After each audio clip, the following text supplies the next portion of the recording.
Able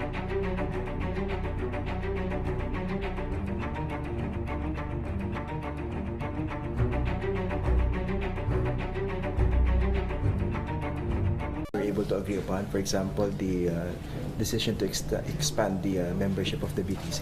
Yeah, the directive from our President Duterte, is that the process has to be inclusive. There has to be participation in the peace process.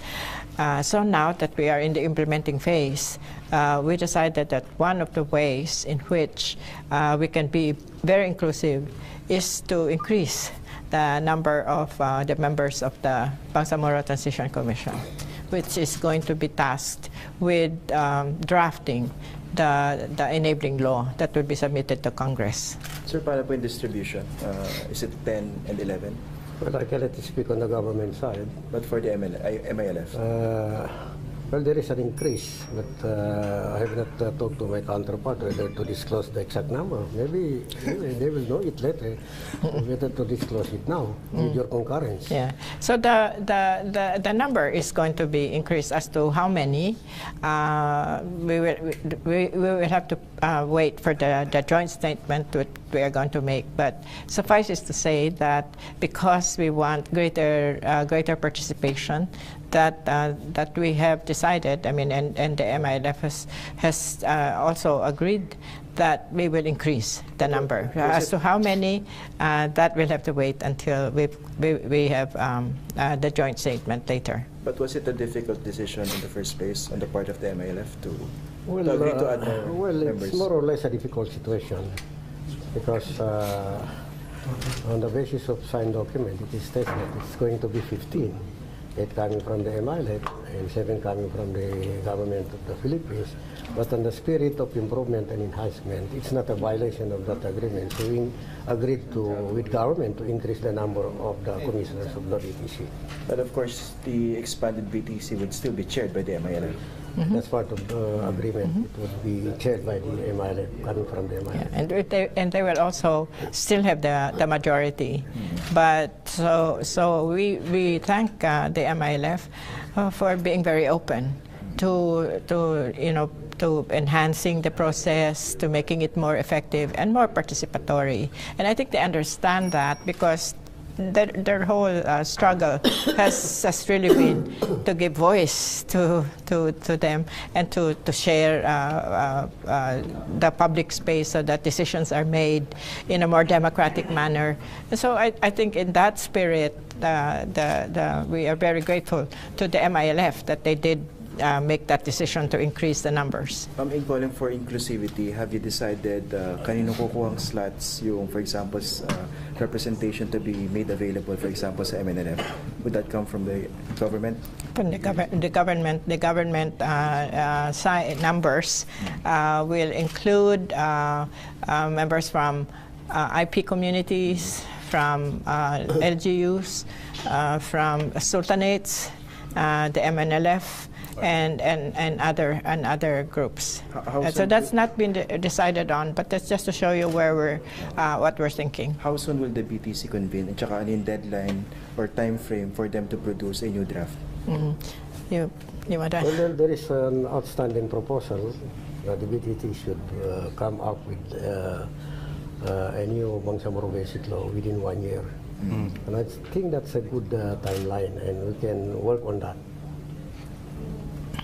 Yeah, so the BGC will have to be up and running very soon, because that process has to get you have to have a draft, then you have to send that to Congress, and we are hoping that it will be passed in a year's time, or even less than a year, because the good thing about the process now is that you have a president who has the political will to make that happen, and you have a Congress, as you've seen, both the Speaker of the House and the Majority Floor Leader were here for the formal launch of the implementing phase.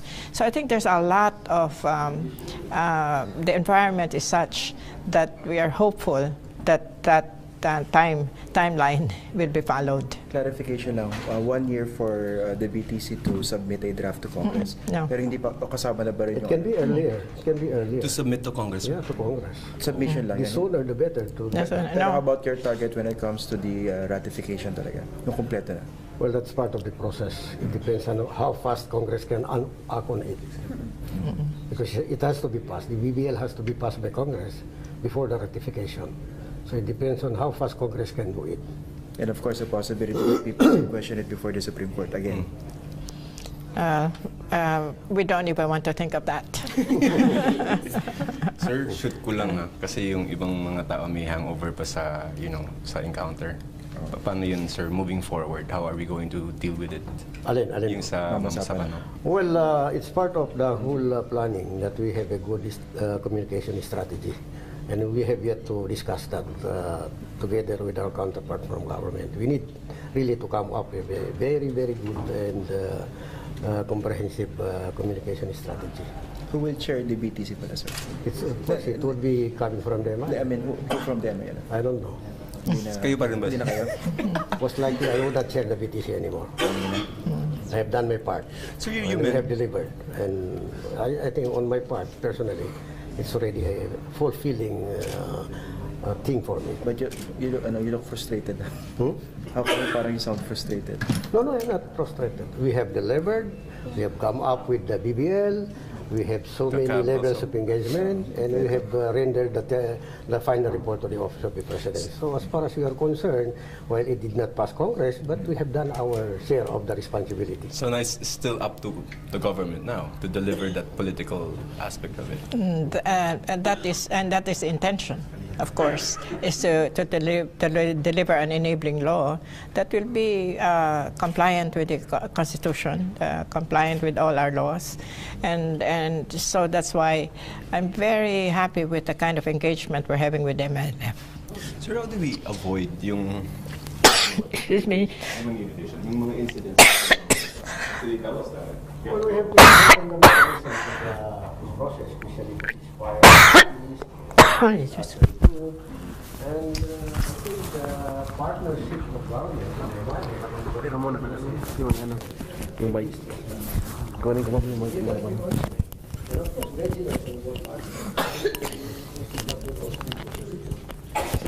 Yung target nyo when it comes to the establishment of 2019 or earlier?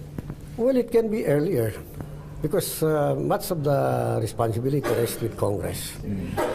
The only participation of the MLF is through the BTC, and after that, it's all government responsibility. Of course, we continue to engage government through the BTC, but the responsibility really is up to Congress to do that. Sir, thank you po. Maraming salamat. very polite niya, sir. Sige. Isa na lang, sige. Balik sa mga. Any other major agenda item that you were able to update, please? I think it is, while we are also looking at the legislative track, Camera. while we are looking at the political track, which is the legislation of the BBL, we were also looking at the whole issue of normalization, which is and previous to our meeting today, there had already been some decisions about decommissioning. What do we do with the camps? Some camps, not all. And so we have to have a more or less a holistic view of the entire process. So it's not just really the BBL, although that's very important. There are other parts of the peace process that we have to attend to, and that's part of normalization. People have to get back to their normal lives, and let's not forget that this is about people. Because I come from Mindanao and the president comes from Mindanao, we are very, very cognizant of what people are going through, and so while we are focusing on the legislative track and making sure that there is a law, because then we can move forward with full implementation. We are also looking at what happens on the ground, what can be done with the people who have suffered enough. Sir, kung halimbawa, for some strange reason, mauna yung federalism, if ever, then The Bangsamoro government. Or parang ma-override No, yun. I would not like to think that kind of situation. Right now, the tracks are two. The priority as far as we are concerned is the passage of the BBL, while at the same time, the government will push for the amendment of the Constitution to make the Philippines a federal state from a unitary presidential government. So we are looking at a situation wherein the BBL passes Congress ahead of the effort to amend the Constitution. So it's a priority. It's a priority as far as we are concerned, and I think that's the thinking of the President.